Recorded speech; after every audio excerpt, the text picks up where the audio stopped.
So I'm not going to remove this right now. I need to get something to drink. My throat's drying out. But interestingly, I didn't think about this until I set the engine on. It looks like it's actually going to be a good fit. So the only thing that comes to mind, you can see the oil filter. Hopefully I don't need to open up the chassis at all right there. Should be okay. The bolt pattern might match up. I haven't verified it yet because I need to take off the recoil starter and that cup, that flange cup, I guess it's called, and get the flywheel surface patterned, because to make the adapter for the CV joint.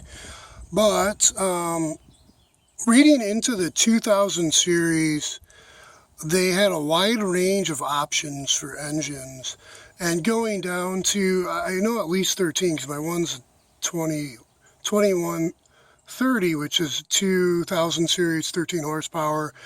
I don't know what that last number details, I forget. I don't know if I ever even knew. I don't think I ever knew. But I know they at least had down to 13. They might have even lower. And they had up to, I know, well, at least 18, but it seems like they went up to higher than that. Maybe 22 horsepower. And what was really interesting, which I was surprised to see, is they had Onan, Briggs & Stratton, Vanguard, and the Kohler. And I think one of the years had a Cub Cadet. Whoever made that, I don't know. But engine. So I'm guessing with these, you can see with this mount over here, the front on the other side is similar, but going the opposite, the perpendicular direction.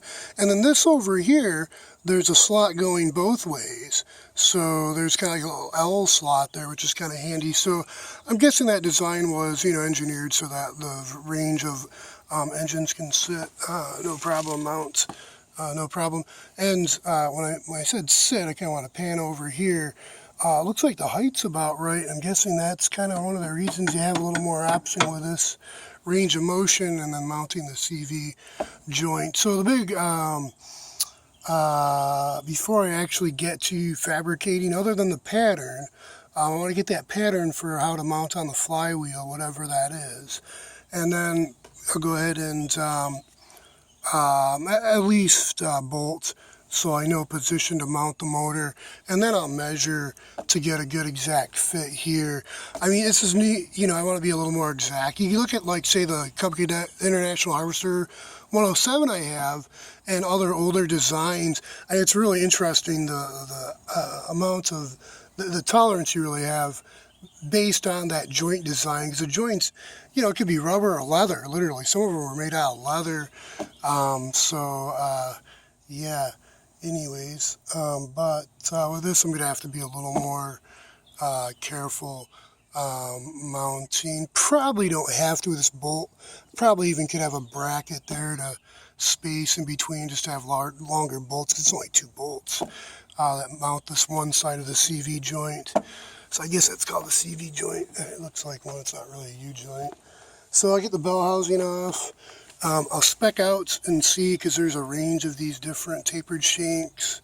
I do have a bolt that's about the right size, but it's not the right thread pitch, so I'll bring a thread gauge out. And so my backup memory in the future when watching this needs to be reminded of something. Oh, I can cut out and look. I have it in my watch list to get, I was going to modify, hack out GCH, just a little, I think just a 160 even, not even a 190, so a little 5 horsepower, maybe you could soup it up to 5.5. They claim I think 4 or 5 down too for those. But you can technically mod the flywheel and put an electric starter on those. But the main thing, what did I want on there? Oh, I wanted a battery charger for the air compressor. So I just wanted the, I guess it wouldn't be the starter, but the flywheel and the stator coils. I actually ordered, I do have the stator coils. And then it would just be, I'd put magnets if they weren't already on the flywheel, based on the current you would add, or, yeah, well, based on the stator's current handling capabilities, you can add or remove magnets to the flywheel. I think that's right, because it's direct current, so it doesn't matter, it's being rectified. I think that's right. So, okay, I can't think of anything else.